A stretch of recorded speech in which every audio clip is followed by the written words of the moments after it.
"Sure, lady," the dealer said. "Naturally." "May I sit down?" The dealer looked at the group. "How about your friends?" he said cautiously. The Queen shook her head. "They would rather watch, I'm sure." For once, Malone blessed the woman's telepathic talent. He, Boyd, and Barbara Wilson formed a kind of guard of honor around the chair which Her Majesty occupied. Boyd handed over the new pile of chips and was favored with a royal smile. "This is a poker game, ma'am," the dealer said to her quietly. I know," Her Majesty said with a trace of testiness. "Roll 'em." The dealer stared at her, pop-eyed. Next to her, the gentleman in the cowboy outfit turned. "Ma'am, are you from around these parts?" he said. "Oh, no," the Queen said. "I'm from England." "England?" The cowboy looked puzzled. "You don't seem to have any accent, ma'am," he said at last. "Certainly not," the Queen said. "I've lost that. I've been over here a great many years." Malone hoped fervently that Her Majesty wouldn't mention just how many years. He didn't think he could stand it, and he was almost grateful for the cowboy's nasal twang. "Oil?" he said. "Oh, no," Her Majesty said. "The government is providing this money." "The government?" "Certainly," Her Majesty said. "The FBI, you know." There was a long silence.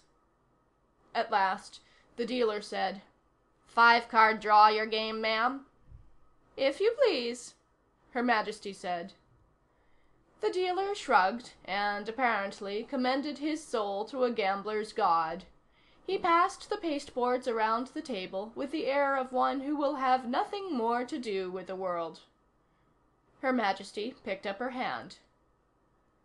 "The ante's 10, ma'am," the dealer said softly. Without looking, Her Majesty removed a $10 chip from the pile before her and sent it spinning to the middle of the table. The dealer opened his mouth, but said nothing. Malone, meanwhile, was peering over the Queen's shoulder. She held a pair of 9s, a 4, a 3, and a jack. The man to the left of the dealer announced glumly, "Can't open." The next man grinned. "Open for 20, he said. Malone closed his eyes. He heard the cowboy say, "I'm in," and he opened his eyes again. The Queen was pushing 2 $10 chips toward the center of the table. The next man dropped, and the dealer looked round the table. "How many?" The man who couldn't open took 3 cards. The man who'd opened for 20 stood pat. Malone shuddered invisibly. That, he figured, meant a straight or better.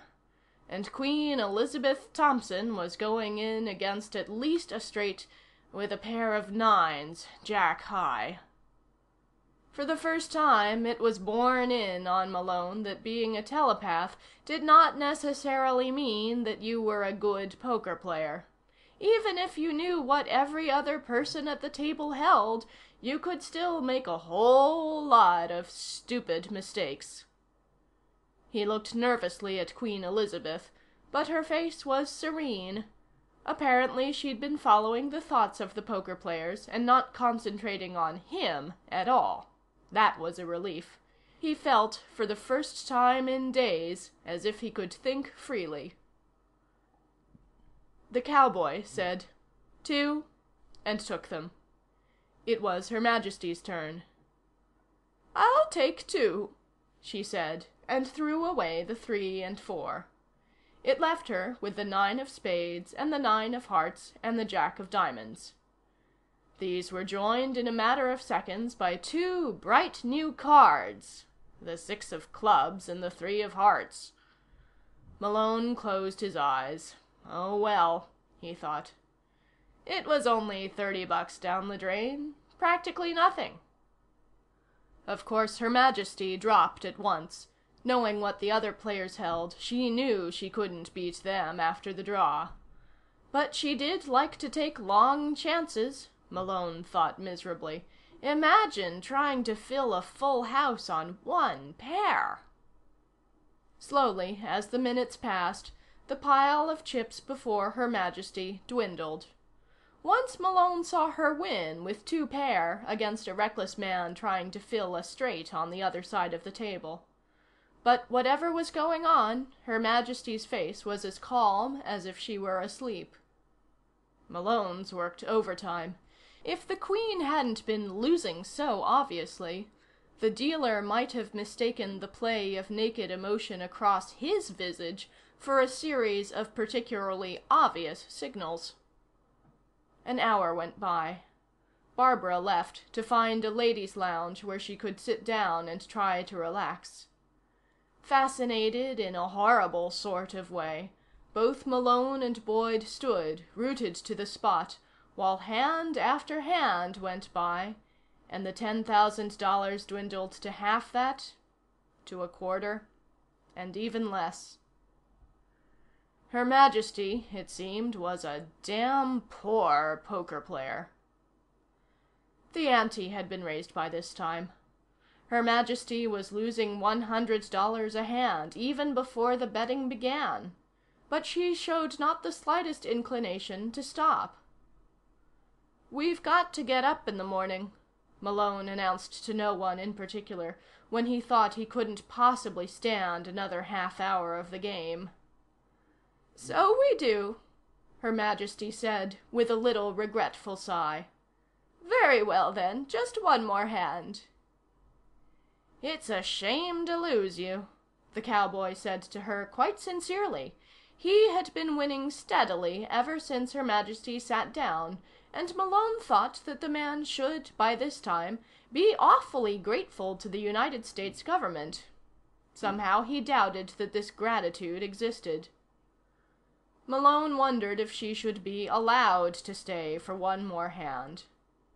There was, he estimated, about $2,000 in front of her.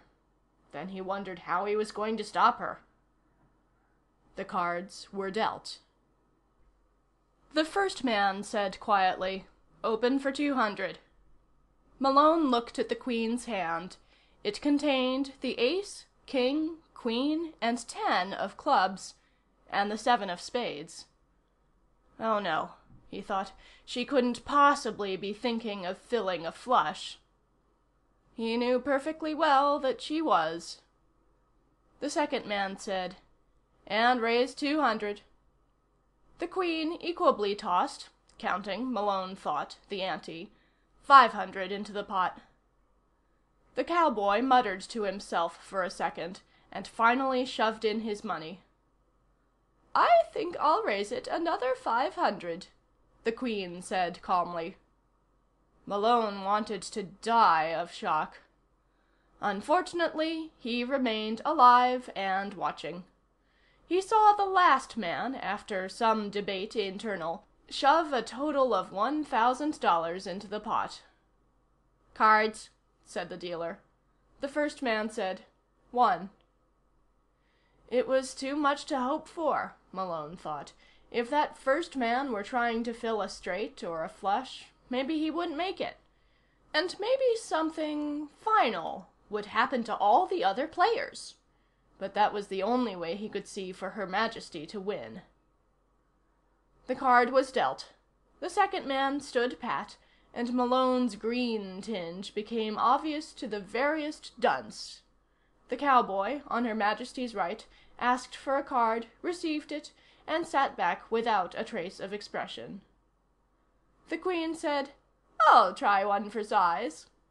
She'd picked up poker lingo and the basic rules of the game, Malone realized, from the other players, or possibly from someone at the hospital itself years ago. He wished she'd picked up something less dangerous instead, like a love of big game hunting or stunt flying. But no, it had to be poker. The Queen threw away her 7 of spades, showing more sense than Malone had given her credit for at any time during the game.